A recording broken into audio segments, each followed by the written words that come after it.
Hello everyone, this is Fate Matters and I'm David Hennessy. You're very welcome to the programme, and today I have a surprise for you. I have on the line a man who was a Canadian boxing champion at lightweight for 2 years in a row. He won a bronze medal at the Commonwealth Games and he also was champion of Ireland. The first time we've had a boxer on the line, and this is Brendan Lowe. Brendan, you're very welcome. How are you? Thank you, David. It's an absolute pleasure to be sharing my story with you. It's just an honour to be sitting here today. Well, thanks very much, Brendan, for taking the time.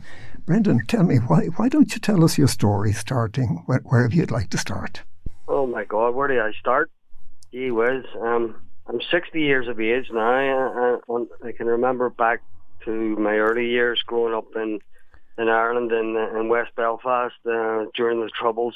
My mum and dad immigrated. Took us all to Canada for a better life, just to stay out of the way of the Troubles and the things. I do remember shootings and bombs going off and all the crazy times, you know.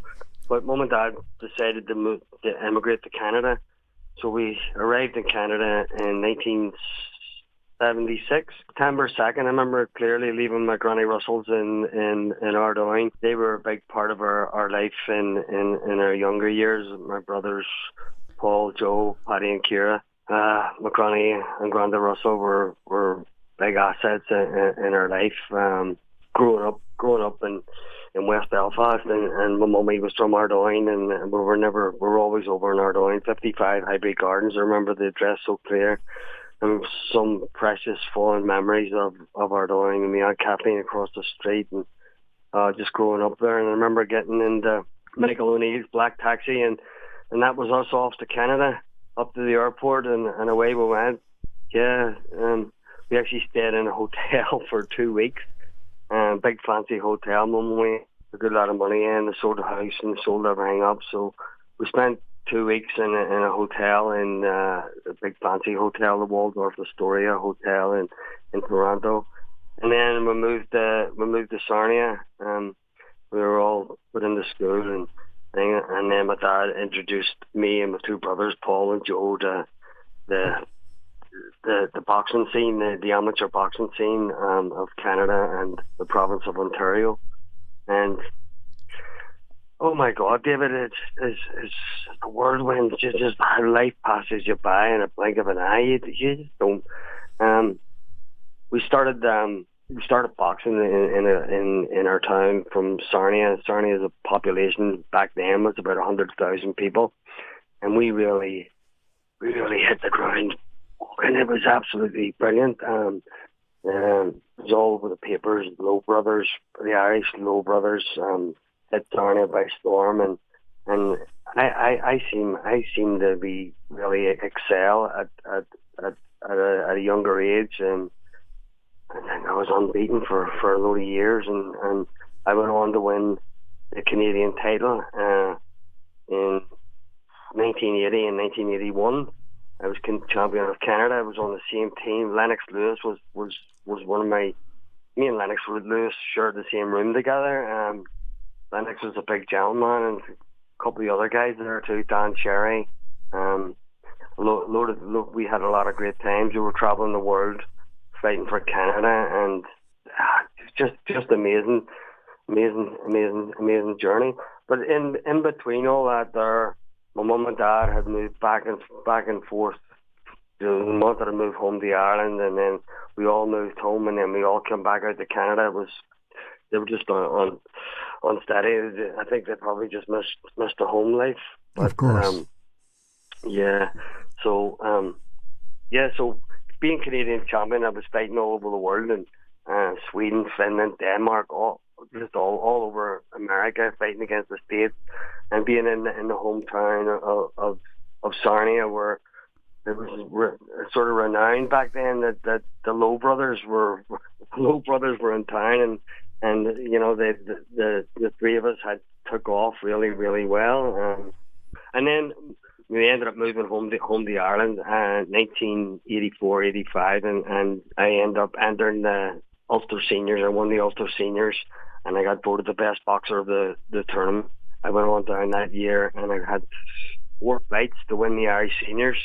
I fought a guy from Dublin, a guy called Peter Murphy, big, tall, hard, not tall, he just really sharp, southpaw.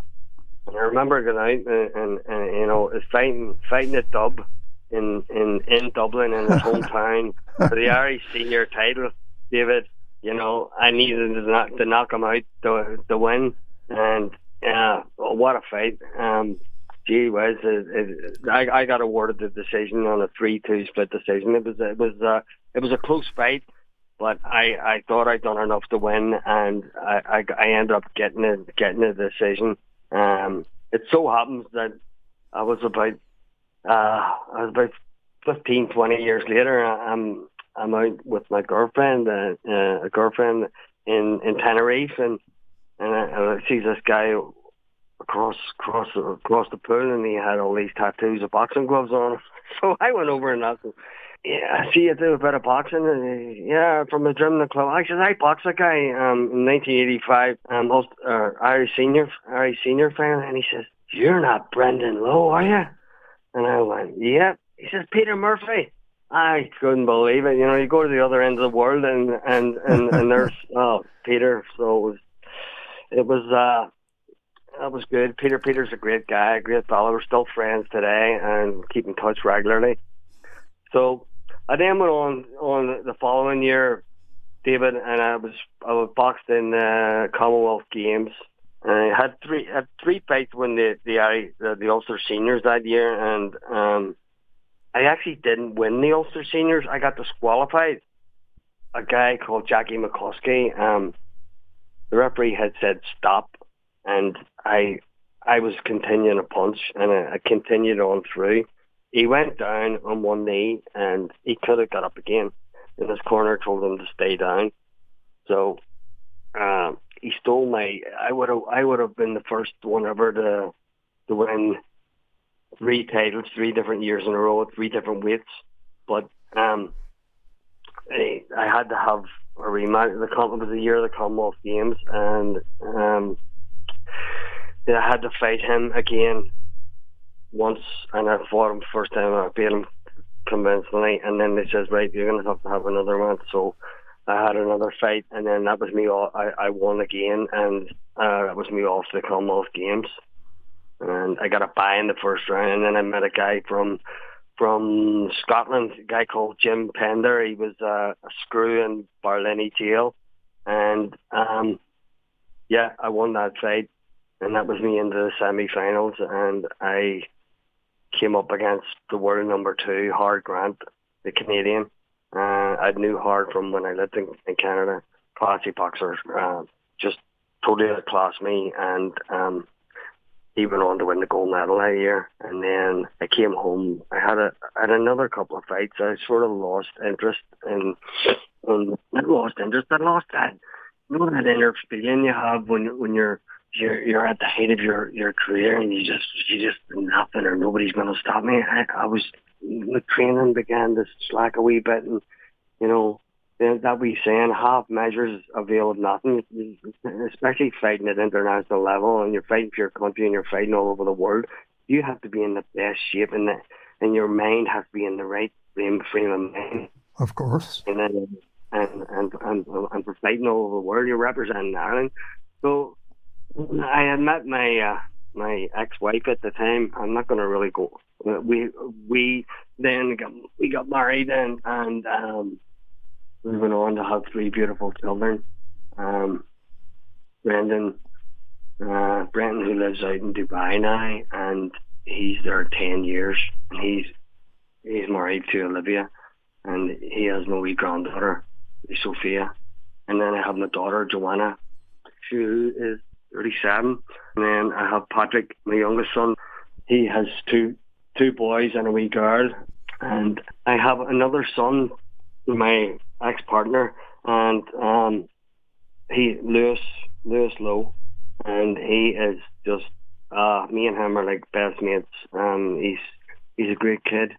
He lost my wee stepdaughter, wee Chantel, to suicide there I think it's 4 years ago. Chantel was, it was really heartbreaking for us all, for Chantel when she died, and Lewis took it really bad. His whole mental health and everything else sort of slided down. So me and his mum had to sort of give him upbeat. So I have him now. He's up training up in Fight Academy Ireland under Liam Shannon, and he's with all the boys, and his training is a big part of his life, and it brings me back to when I was a kid growing up, and you need to have the 3Ds. I always say, if you don't have the 3Ds, you got to forget about it. The desire, the determination, and the dedication. And what you put into something is what you get out of it. And Lewis he's doing really well. Hopefully, he's going to have his first MMA fight in November. David, all my kids and my grandkids, they're all my life now today. And tell me, Brendan, tell us about what happened to you. Okay, you've sort of finished your boxing career. You've stopped. Yeah. What did you do next? Well, I was working in Andersonstown Leisure Centre as a trainer and a lifeguard, and I was married. I was with 3 kids, and I'm going to cut a long story short there. My marriage ended. It was my fault. I'm not going to go into it or anything else, but it was my fault, and the best thing that ever came out of our marriage was our 3 beautiful children, Brendan, Joanna, and Patrick, and I love them unconditionally, and they're all great kids. They're all doing well for themselves, and I'm just a proud father, and I'm also a proud grandfather. I was very close to my mum. My mum to me is I always use my mum as my higher power. I'll get to that in a wee minute. I was on her. I was drinking pretty heavily, and I was drugging, and when did you, Brendan? When did you start to drink? I started that. I was drinking heavily when I was married as well. I was going to call you father there. I think I was making a confession. I'll give you a hefty penance. I'll give you a real good penance. It's like I'm making a confession here, but you know what? I have a clean soul today, and I'm living a good life today, and and I'm not gonna fast forward on to there too much, but I remember being in the Laura Glen bar, and I was about. My best friend at the time was a guy called John Flannery, and he just ordered 2 pints, and I went and I was about to take a sip of the first pint, and my phone rang. My brother's Joe, and Joe just said, "Brendan, hey, quick, she's done it. So I bolted out of the bar, and I was down and straight into my mother's house, and well, she was. My mum had taken her own life. I was giving her mouth-to-mouth and cardiac compressions. And me and my brother Joe would tell you, but we were doing it to no avail. Mum had already passed away, and I don't know, David. It was just really hard to take in, and my mum, who was a devout mother and wife, and she was a devout Catholic. She always brought us up to be good people, and she always gave us the best in life. And she was like my best. She was all our best friends, and I'm just sitting looking at her here now. And my sister got me a picture done of Our Lady and my mummy, and see without Our Lady and my mummy in my life, I don't think I would be here. So I'm going to continue on from then. My drinking escalated out of control. I ended up in rehab. I was in rehab. Oh my God, I lost count. I was in Ward 15 twice for 4 weeks at a time, and I was in Sister Concilio's in Newry 4 times, and I was also in Athy, County Kildare. I was in rehab there for 12 weeks at a time. So there was like 60 weeks of my life, 68 weeks of my life I was in rehab for. Wow. And I still, David, could not find an answer. I still couldn't get sober, and I still couldn't live a sober life. So I reached out to a girl who is a very close friend. I now work for her. I'm a volunteer down at Suicide Awareness and Support Group. Margaret Walker found me. She found me foaming. I was supposed to have an appointment with her that day, and she found me foaming at the mouth, my eyes at the back of my head. I had OD'd. I shouldn't be here anymore. Where were you? Where were you when this happened? I was at home. Just I don't want to really go into detail about it, but I'm just getting flashbacks of what happened now, and it wasn't a nice experience, David. But Margaret Walker saved my life, and not only did she save my life that day, David, she gave me a life. And Brendan, may I ask you what did you take? What drug were you on? I just overdosed on all my sleeping tablets and stuff like that. So Margaret Walker saved my life that day, and not only did she save my life, she just gave me a life today, and through her, she guided me back to AA, and I started to believe in God again. I always believed in God, but I just didn't. I don't know. What do they say? The further you roam from your path of unbelief, it's harder to remember God, sort of thing. And God is always with you. But I roamed off, and I then Margaret sent me back to college, and I went and I got a level 3 diploma in physiology and anatomy. I done my personal trainer's exams, and she put me through it, and I was doing counselling, and I started to go to AA, and the wee saying in AA, you gotta learn to listen and listen to learn, and I could never ever learn to listen, and I wasn't listening to learn, but it's two wee simple sentences, and they mean so much. So yeah, and then I've been sober now. On the 14th of March this year, I was sober 8 years. So 14th of March, I'm about 8 years and 6 months sober. Praise God. Praise God. Yeah. Yes, I thank God for that. I did have one slip up, just a wee stew, and I beat myself up over it. It wasn't drink. It was drugs. It was a bit of cocaine, and someone gave me some, and I took it. And I was just one night by myself in the house. I just went, oh my God, what? And then the next morning, I just went, oh, what did I do that for? And I beat myself up, and then I went and seen my family priest, and he said, Brendan, everybody makes mistakes, we're all sinners in this world, and you fell down. It's not about falling down, it's about getting up and getting on with it again. So that was way last year. So I've been sober from drink nearly 9 years, and it's just been the best life ever. Grown, being part of AA is it's actually changed me as a person. Sober Brendan. Sober Brendan. Everybody calls me Brendan there, Brendan. My mum heard somebody call me Brendan. Go bonkers. She says his name's not Brendan, it's Brendan. And I can just hear her saying it now.